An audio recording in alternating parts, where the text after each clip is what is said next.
Now on your behalf, I'd like to welcome Brother Jeffrey Donaldson to come and say a few words to you.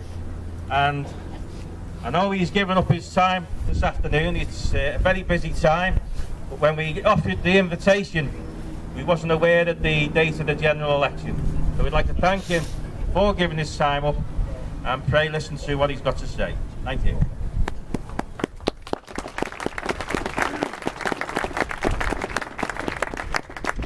Grandmasters, brothers and sisters, and ladies and gentlemen, could I first of all thank the Grand Orange Lodge of England for inviting me along to be with you today. When I told my wife that having been away out on the streets campaigning for 4 weeks, that the day after the election was over I was going to Liverpool, she was delighted about that. Anyway, it is a pleasure to be here. First of all, can I bring you greetings from the Houses of Parliament, Loyal Orange Lodge, of which I have the honour of being the Worshipful Master.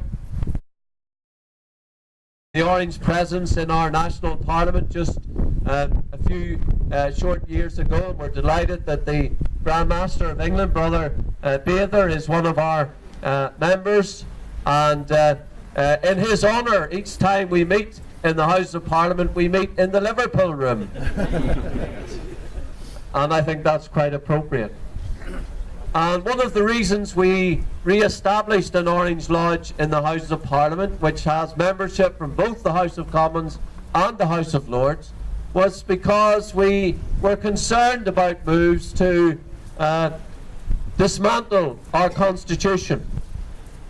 You see, one of the reasons why we are members of the Orange Institution and we support the principles of the institution is because of the glorious revolution that William, Prince of Orange, brought to our country. And with that revolution, he brought civil and religious liberty. And as part of creating those liberties and establishing those liberties, he changed our Constitution. He introduced the Bill of Rights, and amongst other things we had the Act of Settlement. Now what is the Act of Settlement, you might ask? Well, the Act of Settlement ensured that the sovereign of this country, the king or queen of this country, owed allegiance solely to the people and the nation of this country. Now you might think why would you need to do that? Surely the person who would be the sovereign of our country would owe their allegiance solely to the country. But that was not the case prior to William ascending to the throne. Because you see, the Vatican requires that every member of the Roman Catholic Church should owe first allegiance to them. And the Vatican is a state, recognized as such internationally. And let me give you an example of how this impacts on a country. The King of Belgium belongs to the Roman Catholic faith. And just a few years ago, the Belgian Parliament passed a law which would have liberalised the law on abortion in Belgium. And the law was sent by Parliament to the King of Belgium to sign it into law. But the King of Belgium could not sign the legislation because it was contrary to the rulings of the Vatican.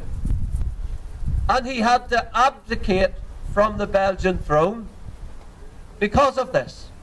Why? Because his first allegiance was not to Belgium, even though he was the King of Belgium, his first allegiance was to the Vatican. So he abdicated because he could not sign a law that was contrary to the rulings of the Vatican. That is why King William III brought liberty to this country, that we would not be subject to any other authority except to God himself. William III brought liberty to this country so that there would be no other person and no other state to which we would be subjected to their authority, and that the sovereign of this country would owe their allegiance solely to our country, to our nation, and not to anyone else. And that liberty is now threatened by proposals to change our constitution so that the Act of Succession would no longer apply. Now, as the Grand Master read from the statement, this is not about sectarianism.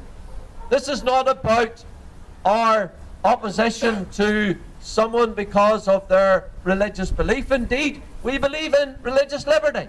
We believe that every man and woman has the right to pursue freely their own faith and their own political beliefs. Therefore, we do not oppose people who have another faith. But what we object to is our sovereign of this country being subjected to an authority other than to the authority of the Crown in this country. That is why we oppose any move to change or to remove the Act of Settlement in this country.